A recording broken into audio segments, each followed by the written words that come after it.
राधे राधे, हरे कृष्णा। कैसे हो आप सभी? आशा करती हूँ आप सब स्वस्थ होंगे और मस्त होंगे और खूब अच्छे से दिवाली सेलिब्रेट की होगी आप सभी ने। माह का पावन पवित्र महीने में तुलसी पूजा का सबसे अधिक महत्व है। आप जानते होंगे, वीडियो में जानेंगे कि कार्तिक माह में घर पर कैसे तुलसी पूजन करना है, मनोकामना पूर्ति के लिए कौन से कार्य आपको करने चाहिए।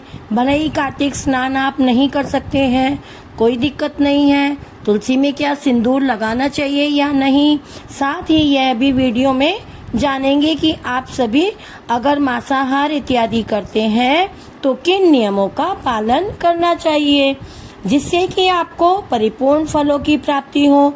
तो ध्यान से सुनिए, अंत तक बने रहिएगा। 17 नवंबर 2024 से कार्तिक का महीना जो है कार्तिक स्नान इत्यादि हो जाएगा और महीना भी आरंभ हो चुका है। कार्तिक महीने को दामोदर माह के रूप में जाना जाता है। देव महीना इसे कहा जाता है।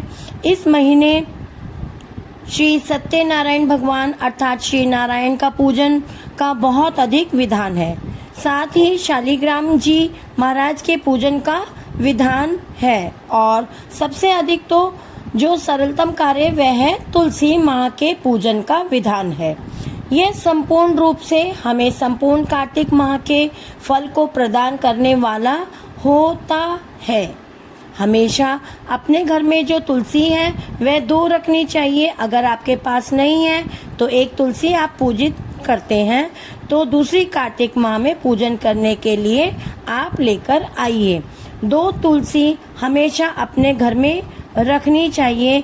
इसी तुलसी का पूजन करके पूरे कार्तिक माह में आप सभी को जो है बाद में इसका ही तुलसी विवाह करके दान देना चाहिए।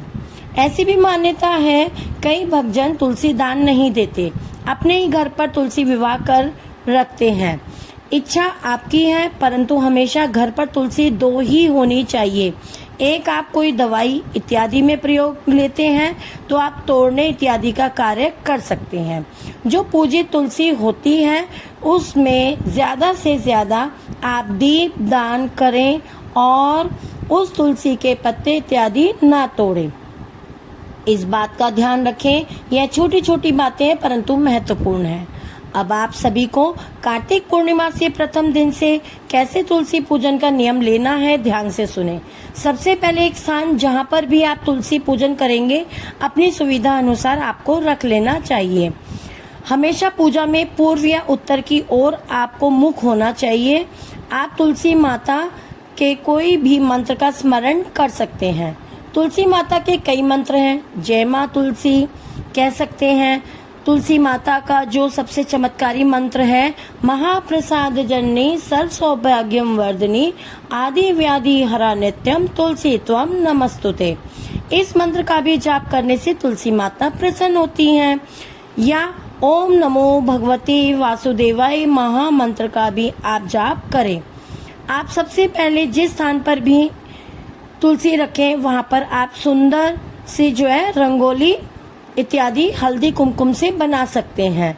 जो गमला है उसे आप रंग रोगन करें अच्छी तरह से और उसमें स्वास्तिक बनाएं अच्छी तरह से इत्यादि डालें, हल्दी कुमकुम लगाएं उसमें।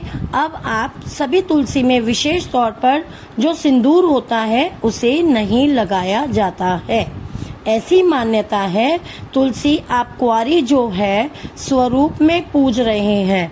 और हल्दी जो कुमकुम सिंदूर आप कुमकुम भी 2 तरह के आते हैं। एक लाल चंदन स्वरूप में आता है, वह तो आप तुलसी मैया को कार्तिक महीने में लगा सकते हैं। परंतु जो सिंदूर होता है जो माथे पर लगाया जाता है, जो सौभाग्य की निशानी होती है, उसे सिर्फ तुलसी विवाह के दिन ही लगाया जाता है। तो आप सभी कार्तिक के महीने में सिंदूर नहीं लगाएं। इस बात का ध्यान रखें। सिर्फ आप लाल चंदन प्रयोग में ले सकते हैं। अब मैं आपको बताती हूँ कि लाल चंदन लगा रही हूँ। और अब कार्तिक महीने पूजा के लिए आप सभी मनोकामना के लिए, जैसे गुरुवार का दिन हो या पूर्णिमा का दिन हो, सबसे पहले आप सभी कैसे पूजा विधि अपनी संपन्न करें, ध्यान से सुने। आप सभी सुंदर भाव सच्चे मन से कार्तिक महीने में पूजन के लिए एक तुलसी रखें। आप चाहें तो पटवारी जी और साथ में ही शालिग्राम जी को भी विराजमान कर सकते हैं। सबसे पहले जब आपको लगे विशेष तिथियों में आप तुलसी में कच्चा दूध गौ माता का चढ़ाएं।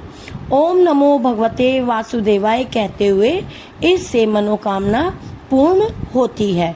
उसके बाद जल चढ़ाएं, तुलसी में लाल चंदन लगाएं, अक्षत लगाएं, पीला चंदन इत्यादि लगाएं और नया कोरा इस तरह से लाल या पीले रंग का दब चुन्नी या ब्लाउज पीस लाकर इसमें आप तुलसी को प्रथम दिन कार्तिक पूर्णिमा के प्रथम दिन से जरूर से समर्पित करें। तभी तो जो है आपका व्रत उपवास सफल होगा, क्योंकि सर्दी का आगमन हो जाता है। जैसे हमें विशेष कपड़ों की आवश्यकता होती है, वैसे ही तुलसी माँ को भी आवश्यकता होती है। कच्चा सूत लेकर आप प्रभु के नाम मंत्र का स्मरण करते हुए 7 परिक्रमा, अगर तुलसी के पीछे घूमने का स्थान है तो वहाँ पर आप सभी को तुलसी माँ की परिक्रमा लगानी चाहिए। 7 नहीं तो तुलसी में आप मनोकामना कहते हुए कच्चा सूत 7 बार लपेट दीजिए और अपने ही स्थान पर आप परिक्रमा हाथ जोड़कर कर सकते हैं। घूमने का स्थान है तो पीछे से तो अत्यधिक शुभ इसे कहा जाएगा। अब आप सभी जो हैं इसके बाद तुलसी में रोज नियमित रूप से एक कटोरी रख दीजिए। कटोरी में आपके पास जो भी है, जैसे ड्राई फ्रूट है, बताशे हैं, कोई विशेष फल है, तो रोज तुलसी मैया को आप मंत्र का स्मरण करते हुए भोग जरूर लगाएं। इस तरह से आपको तुलसी पूजा नियमित रूप से कार्तिक महीने में करें। तो इसके साथ साथ इस बात का भी ध्यान रखना है कि तुलसी में सिर्फ जल सुबह चढ़ाया जाता है। 5 बजे के बाद कभी भी तुलसी में जल नहीं चढ़ाया जाता। यह दोष उत्पन्न करने वाला होता है।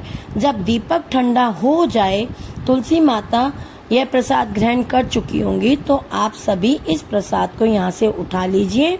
नहीं तो चींटी जो है, चींटी इत्यादि होती हैं जो कि इस पौधे को क्षति पहुंचा सकती हैं। बाद में प्रसाद को आप सभी भक्तजनों में वितरित करें। आप दीपक लगा दीजिए, प्रसाद समर्पित कर लीजिए। विधि विधान से पूजा करने के बाद यहीं पर कार्तिक माह की सभी कथाएं आप सुनना शुरू करें। साथ ही अगर आप सभी यह कार्य जो तुलसी पूजन का है, स्नान करते हैं, कार्तिक स्नान तो आप ब्रह्म मुहूर्त में भोर के समय जब तारे इत्यादि दिखे तभी करिएगा।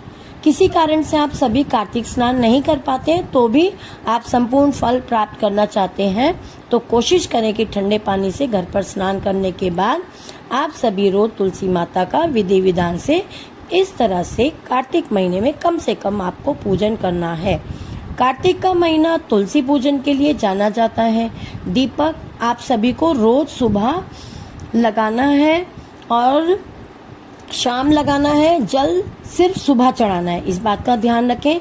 अब बारी आती है कि मांसाहार या अंडे का सेवन करने वाले व्यक्ति तुलसी पूजा करें या नहीं, कार्तिक स्नान करें या नहीं। तो ऐसा तो शास्त्र में वर्णित है कि कभी भी कार्तिक महीने में या किसी भी व्रत उपवास में या पवित्र दिनों में मांसाहार नहीं करना चाहिए। अंडा इत्यादि नहीं खाना चाहिए, यह निषेध माना जाता है। ऐसा करना शुभ नहीं होता, परंतु जो बंगाल इत्यादि क्षेत्र में है या कई भक्त जनों के घरों में बनता ही है, तो यह आपकी सामर्थ्य है, इच्छा है। भगवान को आपके स्वरूप में पूछते हैं, आपका मन गवाही नहीं देता है तो घर में बन रहा है, अन्य व्यक्तियों को प्रिय है तो वह खाएं, परंतु कार्तिक स्नान करने वाले, तुलसी पूजन करने वाले मांसाहार ना करें। इस बात का ध्यान रखें। अगर बच्चे जिद करते हैं, पति नहीं मानते हैं, तो उनसे कहें कि मेरा व्रत उपवास है। आप घर के बाहर जाकर खा सकते हैं, इस बात का ध्यान रखें। तुलसी में कार्तिक महीने में कभी भी जो है रविवार को तुलसी में जल नहीं चढ़ाया जाएगा और एकादशी के दिन तुलसी में जल नहीं चढ़ाना चाहिए। इस बात को आपको ध्यान रखना है। तुलसी की पत्ती आप सभी को सांझ होने के बाद कभी भी नहीं तोड़नी है। 5 बजे के बाद अमावस्या, पूर्णिमा इत्यादि में भी तुलसी वगैरह तोड़ने में आप सभी रोकिए, सोचिए। हमेशा तुलसी का थोड़ा ऊंचे पाटे वगैरह में किसी अच्छे साफ सुथरे स्थान पर ही रखिएगा। इस बात का ध्यान रखें कि तुलसी माँ पूजनीय है और कार्तिक महीने में इनकी पूजा करना साक्षात श्री नारायण की पूजा करने से भी बढ़कर माना जाता है और प्रभु को यह बहुत अधिक प्रिय होती है। कार्तिक स्नान नहीं कर सकते, विशेष विधान नहीं ले सकते। यहाँ पर बैठकर सिर्फ आप ओम नमो भगवते वासुदेवाय महामंत्र का जाप कर सकते हैं।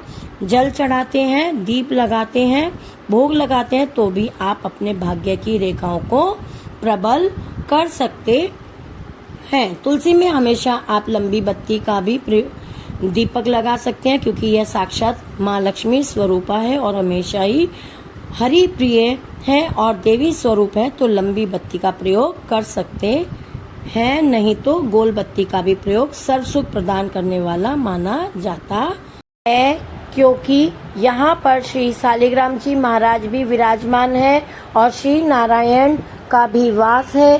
तो इस तरह से आप सभी को यह मैंने जानकारी दे दी।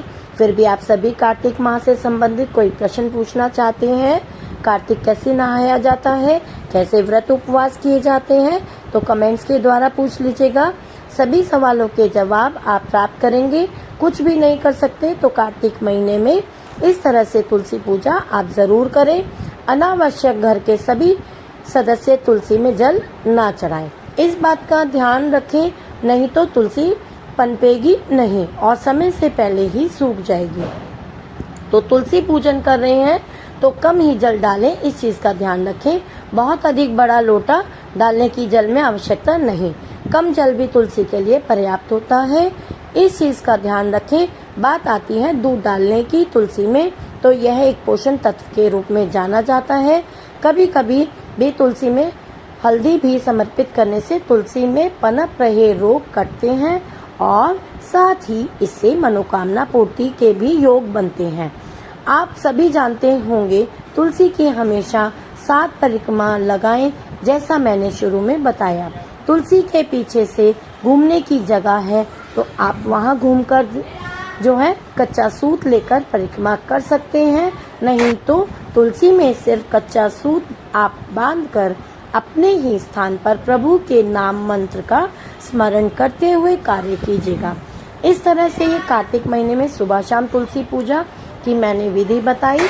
आप इस तरह से घर से करके अपने भाग्य की रेखाओं को प्रबल कर सकते हैं।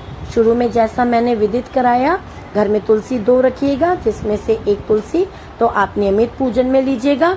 दूसरी तुलसी जो है आप सभी विशेष तौर पर जो जैसे हमें जुकाम हो जाता है या कहीं भगवान जी के निमित्त तुलसी पत्र में हमें तोड़ने की आवश्यकता होती है, तो इससे सारा दोष खत्म हो जाता है। तो अपने घर में अगर स्थान है तो 2-3 तुलसी रखते हैं तो ज्यादा शुभ और श्रेष्ठ से जाना जाता है। यह सभी के अपने सोचने समझने की क्षमता शक्ति होती है। मैंने आपको तुलसी से संबंधित सभी बातें बता दी हैं।